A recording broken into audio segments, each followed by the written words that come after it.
What's going on, friends? So when it comes to the Google Maps integration into the Lyft app, I gotta say one thing that I really dislike about it is this. The fact that whenever I do Lyft line rides, and it only happens when I do Lyft line rides, and for anybody out there who doesn't know what a Lyft line ride is, basically it's an option for passengers to get cheaper rides by opting to share those rides with anyone who's headed in the same direction.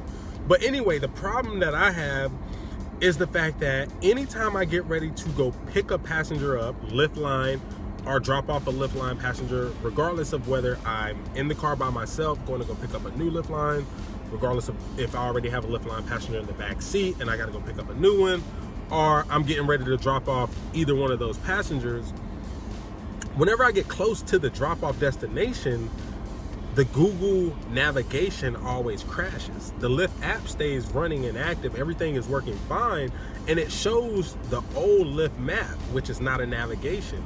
The problem with that is that the old Lyft app map doesn't navigate you, so it doesn't tell me which way to turn. And that's pretty frustrating.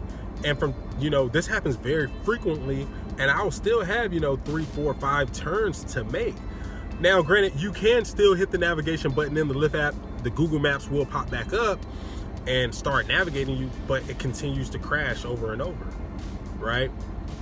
And I only have that problem when I'm doing Lyft line rides. It doesn't seem to happen whenever I do a regular Lyft ride, so I don't know exactly what's going on there.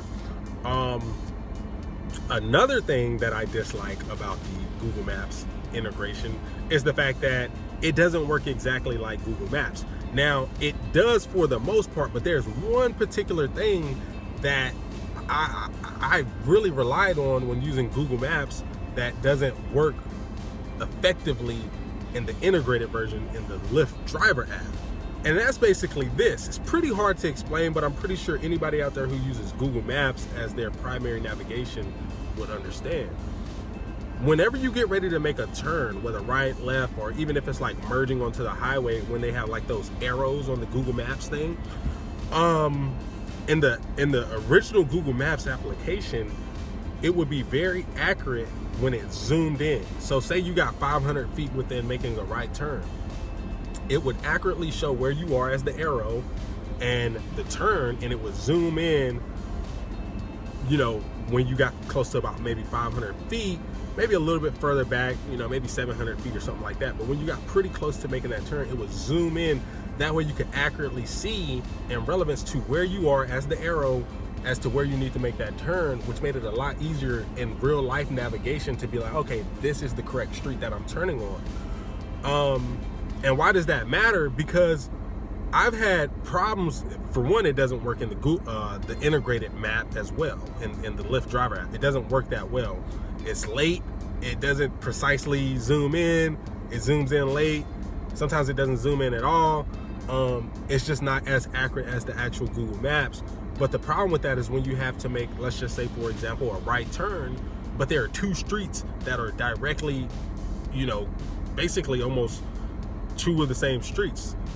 Not two of the same streets, but two streets that are just like back to back and like very, very close. But they aren't connected. I made the wrong turn. I've either made the first turn and it was supposed to be the second one because they were just so close and the maps just zoomed in too late. And I'm the type of person, like, if I'm on a main street or something like that, I'm not going to sit there on the street and try and wait for my map. I'm not going to hold up traffic behind me. I want to, be a precision driver, and kind of like keep moving. So I've had to turn around quite a few times when that happens. I've adjusted to knowing that it doesn't work as well now, and I've been able to, adjust and do like workarounds mentally and kind of understand that, I need to pay attention a little bit harder because it doesn't do this. And it's not that big of a deal, but it is a little frustrating that it doesn't work exactly like the Google Maps application. Now that I've told you all the stuff that I don't like, which those are like really the only two things, the Lyft line, they need to get that fixed. I don't like the navigation going away on me. That's not cool at all. Hopefully they will get it fixed. I'm positive that they will. I have faith that they will. But overall, with all those cons, the positives still outweigh it, drastically, right? Because at the end of the day, before getting this integration, we would have to use third-party maps.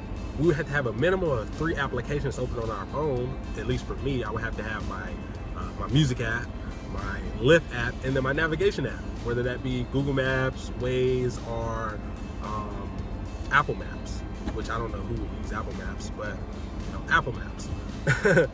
We would have to have a minimum of those 3.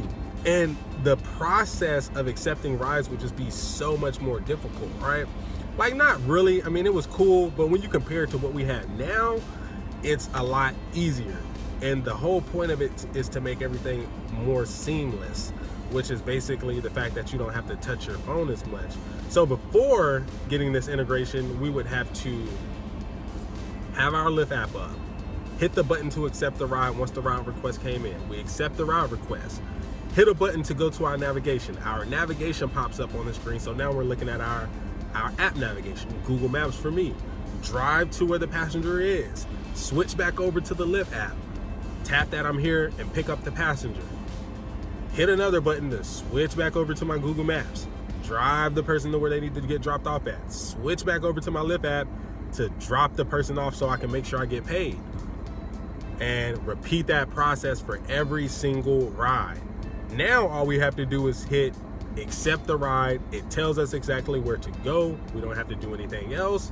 Like, you hit one button, accept the ride, the navigation automatically pops up. It automatically tells you where to go. Once you arrive there, you hit the button that says that you arrived and you picked up the passenger. Once you pick them up, it automatically switches to the navigation, automatically goes to where they're going, and you hit drop off. And you can do it all within the same app. That is so much more easier. You don't have to constantly be flipping through apps. You can do everything from the Lyft app. Say, for instance, if you wanted to like look at the actual address that passengers were going to.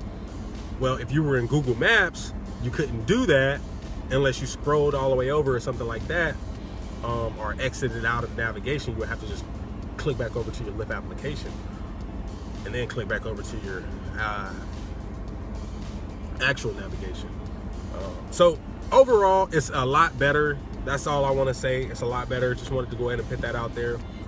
I enjoy it, and I hope you guys are enjoying it as well. Also, I do want to note, if you're someone who does like the regular Google Maps, or you like Waze, or you like Apple Maps, I don't know why you would like Apple Maps, but if you like Apple Maps, let me know below if you like Apple Maps. But what the point I'm trying to make is that you don't have to actually use the integrated version. You can still go into your Lyft settings under your navigation and change what navigation you want to use. So that's all I got for you guys today. Until next time, peace.